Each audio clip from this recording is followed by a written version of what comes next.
Department of Otorhinolaryngology, head and neck surgery under Dr. Ron Carney, who is the chief of uh,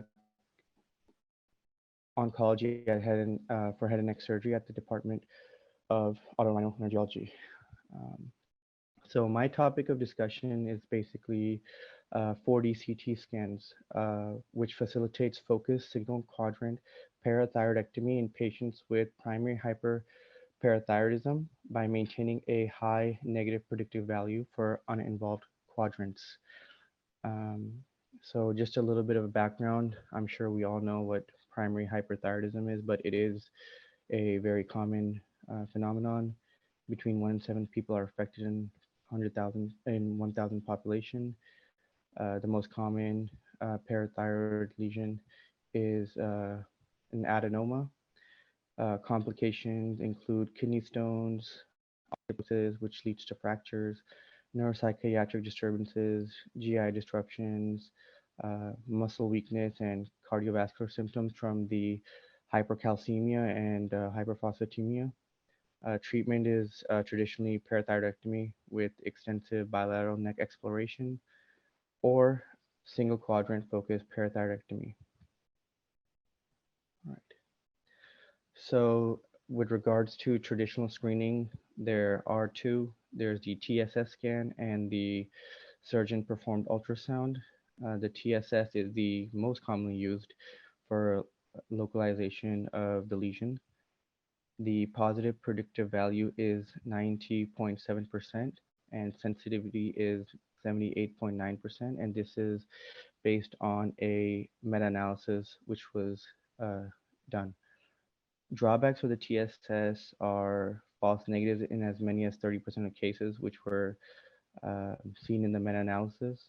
Um, it varies in reliability based on the severity of the disease, and it has a lower precise localization compared to the ultrasound. The ultrasound, on the other hand, has a PPV of over 93%, sensitivity of over 76%, and the drawbacks are that it is operator dependent. It has a low value in non-anatomical localization adenomas, and it is difficult to distinguish between parathyroid glands, lymph nodes, and surrounding tissue. So 4D CT scan. So what is 4D CT scan? So 4D CT scan is a specialized imaging study that was first introduced in 2006 for the purpose of identifying abnormal parathyroid glands before surgery. So localization of parathyroid disease with iodine contrast enhancement, and it washes out over time. Uh, so the way it works is basically it takes multiple images or snapshots, and they are recorded and they are played back in consequence like a video, and hence the 4D in the CT scan is a time, which gives it the 4D name. Um, so time basically functions as the fourth dimension. So the major advantages over the current modalities, which I previously discussed, are enhanced positioning, and it is able to detect ectopic tissue. And like I said before, when the ultrasound is not able to differentiate between parathyroid tissue and lymph nodes and other surrounding structures, the 4D CT scan is very good at differentiating those structures.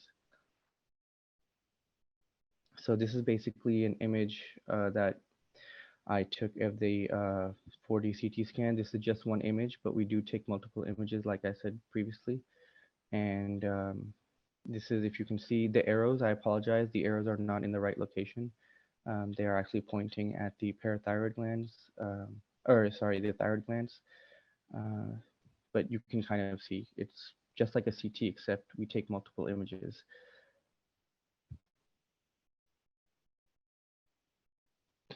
Okay, so the methods that we used for our study was it was a retrospective review, and we had in total 76 patients.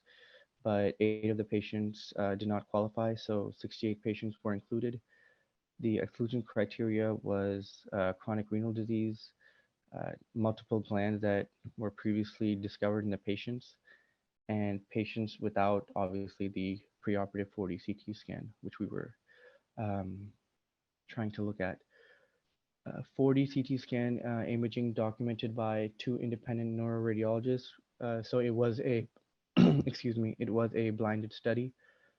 Um, so the 4D CT results were compared with the intraoperative findings and the intraoperative specimens collected. They were able to confirm whether or not the patient had the presence of a parathyroid lesion such as adenoma. So this slide is basically a breakdown of the algorithm we use to classify our 4D CT results. They were broken down into true positives, false negatives, and true negatives. So I'll just give you a moment to just visualize this. It's self-explanatory.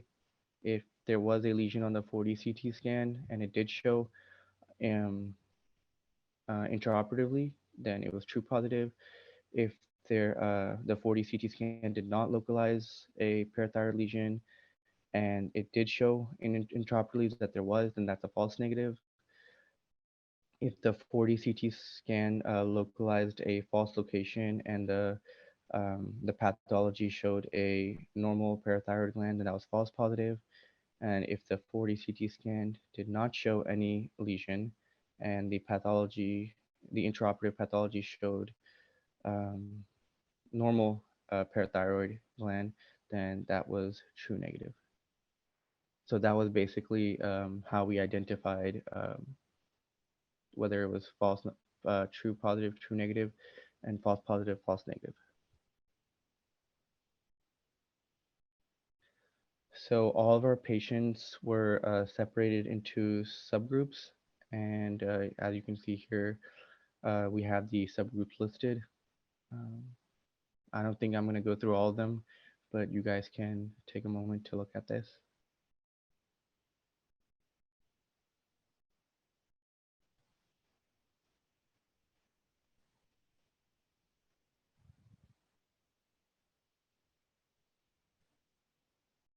Okay.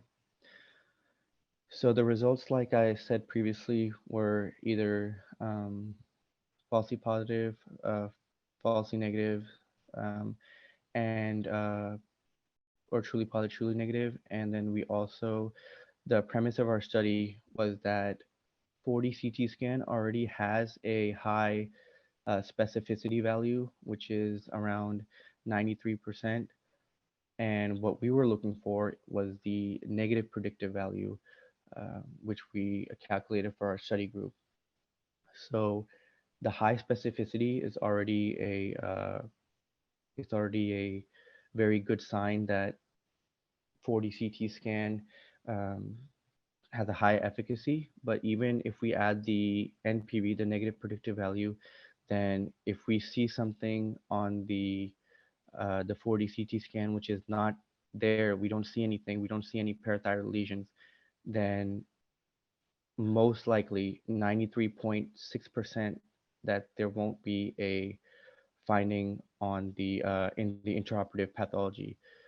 But if you break it down even more, and most of the, like I said before, most of our the parathyroid lesions are single adenomas, and if you see the single adenoma negative predictive value is over 97%, which is quite remarkable. So if we see a 4D CT scan of the parathyroid and there is no lesion there, then most likely above 90% chance that the patient has, we will find nothing intraoperatively, which is quite remarkable. So negative predictive value was used to quantify the ability for the 4D CT scan to rule out our biochemically significant parathyroid lesions in uninvolved quadrants.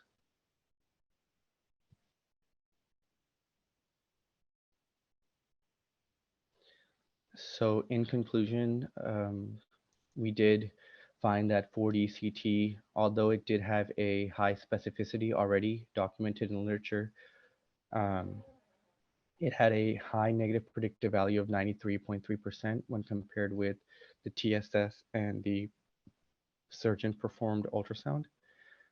And it was extremely successful in the uh, the diagnosis of ectopic parathyroid lesions, which the other two traditional screening methods were not able to capture.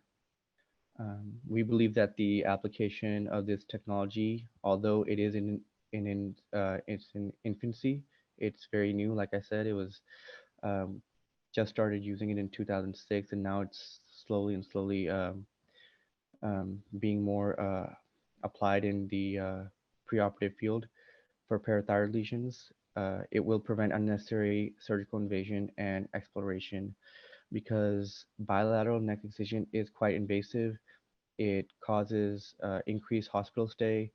It causes the patient to feel uh, sore throat for a longer period of time. It sometimes there's nerve damage, so there is sort of a the vocal cord uh, lesion that can happen. So to avoid that, 4DCT is very helpful in preventing unnecessary invasive procedures. And in case of with solitary findings of 4D CT scan is corroborated surgery, we no longer rely on intraoperative parathyroid hormone testing. So the breakdown is 30 years ago, we would do bilateral neck excisions. We would just go straight into that. And then in the middle, we would do intraoperative parathyroid hormone testing. And now with the introduction of 4D CT, we only are relying more and more on 4D CT scans, um, as the risk of secondary pathologic parathyroid is very low with the 4D CT scan. So that has shown great results with our institutions and our patients. There were limitations, like any study, there was limitations with our study also. In 30% of patients, 4D CT imaging was not analyzed, completely blinded, unfortunately. Small patient population, because we did a single institutional study. So our patient population, like I said, was 76 originally, but because of exclusion criteria, it went down to 68. And then because it was a smaller study, we believe a multi-institutional study is required to represent the true performance of 4D CT scans. However, the results are promising for the smaller studies to localize specific lesion types um, for parathyroid lesions. Thank you for listening in on my presentation. I hope you guys found it interesting, enjoyable. Thank you, and thank you for inviting me to participate in this esteemed event. Thank you. Thank you, Dr. Abbas Naqvi. It was a wonderful presentation. Our participants have surely benefited by your presentation. Thank you. Thank you. So, with our last presentation, this webinar concludes. We hope